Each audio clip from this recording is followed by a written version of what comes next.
Ministro, eu queria me debruçar justamente sobre essa parte final da sua resposta. Até o John Kerry e o próprio presidente Joe Biden, né, o John Kerry, aquele czar do clima com quem o senhor já teve contato, já conversou em reuniões bilaterais, acharam muito positivo o discurso do Brasil, as iniciativas, as metas, só que cobraram um plano de ação para isso. Então, eu queria que o senhor expusesse qual o plano de ação para reduzir o desmatamento ilegal até 2030, lembrando que esse desmatamento já foi muito reduzido entre 2005 e 2012, inclusive nos governos do PT, que o senhor responsabilizou, mas reduziram o desmatamento e a partir de 2012 esse desmatamento voltou a acelerar. Então, quero saber do senhor, pedir ao senhor um plano de ação, o que será feito até agora, até porque para receber esses recursos os países ricos também cobram antes que se faça alguma coisa, eles querem ver resultados para depois emprestar dinheiro.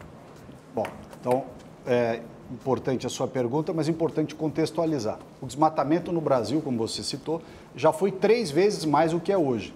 E ele chegou a 3 vezes mais em pleno governo do PT, no do Lula. 2002 a 2006, né? Foi quando o desmatamento foi lá para cima e chegou a 28 mil quilômetros quadrados. 3 vezes mais do que é hoje. E voltou a cair e bateu o seu piso em 2012, 4 mil e poucos quilômetros. Muito bem, por ano, quilômetros quadrados. O que é importante para você combater o desmatamento ilegal da Amazônia? Em primeiro lugar, colocar as pessoas no centro do debate, cuidar das pessoas. Se a pessoa não tem alternativa de emprego, de renda, não tem nada para fazer em termos de alternativa de receita, ela vai fazer o que está disponível. O que está disponível? Cortar madeira, garimpar, fazer pecuária em local que é chamado de grilagem. Não quer dizer que todo mundo que está lá fazendo pecuária é grileiro, mas tem incentivos econômicos para que essas pessoas acabem sendo chamadas para essa atividade ilegal, porque ela não tem alternativa. Então, o primeiro passo para você resolver o problema do desmatamento ilegal na Amazônia é colocar essas pessoas no centro do debate e não esconder as pessoas como se fez no passado e tratar só da questão ambiental. Tudo bem, no momento que você coloca as pessoas no centro do debate, 5 linhas de ação são fundamentais. A primeira delas, fazer a regularização fundiária da Amazônia. Não tem sentido você ter uma região daquele tamanho sem saber quem são os proprietários das áreas. Você tem que saber, é que em qualquer cidade, em qualquer lugar, isso dá estabilidade jurídica, dá responsabilidade. Você tem um nome e um CPF para responder sobre qualquer atividade ilegal. Segundo, a bioeconomia. Fala-se muito da bioeconomia, mas não se fez. Por que não fez? Porque o pessoal não gosta, né? Muitos dessas entidades, de alguns acadêmicos, não gostam de setor privado. Então deram dinheiro para pesquisa que nunca termina, para viagem, para seminário, mas para desenvolver um setor privado de bioeconomia que é bom, não fizeram. Por isso que não tem bioeconomia na Amazônia.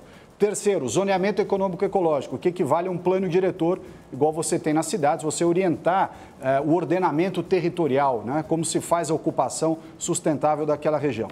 Quarto e super importante é o pagamento pelos serviços ambientais. Pagar para quem faz as coisas direito ou remunerar para que a pessoa pare de fazer coisas erradas e venha cuidar do meio ambiente. Então, esse PSA, o pagamento por serviços ambientais, é fundamental e a principal fonte de recursos para o PSA será o mercado de carbono, que os países ricos até hoje não deixaram acontecer, né? Falam muito do Brasil, apontam o dedo para nós, mas quem postergou, pelo menos em Madrid, antes disso, essas realidades eu não estava presente, mas em Madrid, em 2019, eu estava. E quem postergou, quem protelou, não deixou ter acordo sobre o artigo 6º de Paris, que é o mecanismo de mercado de carbono, foram os europeus, exatamente. Então, além disso, o quinto ponto é o comando e controle, ou seja, a fiscalização.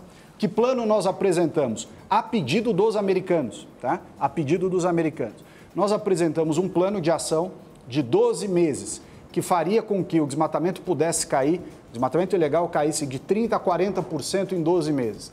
$1 bilhão custa isso. Você coloca 10 batalhões de Força Nacional, dá mais ou menos 3.500 homens, durante 12 meses, mais 1.500 brigadistas profissionais, mais os 3.000 brigadistas do Preve Fogo do IBAMA e 10 mil pessoas que seriam retiradas da ilegalidade e treinadas para ser o que a gente chama de guarda-parque. Então, pessoas que hoje ganham dinheiro na ilegalidade, você treina essas pessoas, paga essas pessoas para elas poderem sobreviver e elas passam a ser defensores do meio ambiente. Quanto custa isso?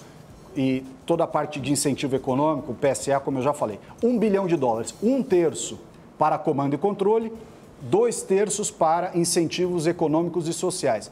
Ah, mas vai dar $1 bilhão na frente? Não é na frente.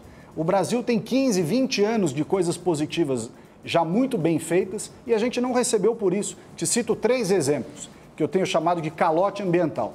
Projetos de protocolo de Quioto, 2005. O Brasil fez projetos que certificaram redução de 450 milhões de toneladas de carbono. Recebemos por mais ou menos 150 e estamos desde 2005 esperando o pagamento dos outros 300 milhões de toneladas.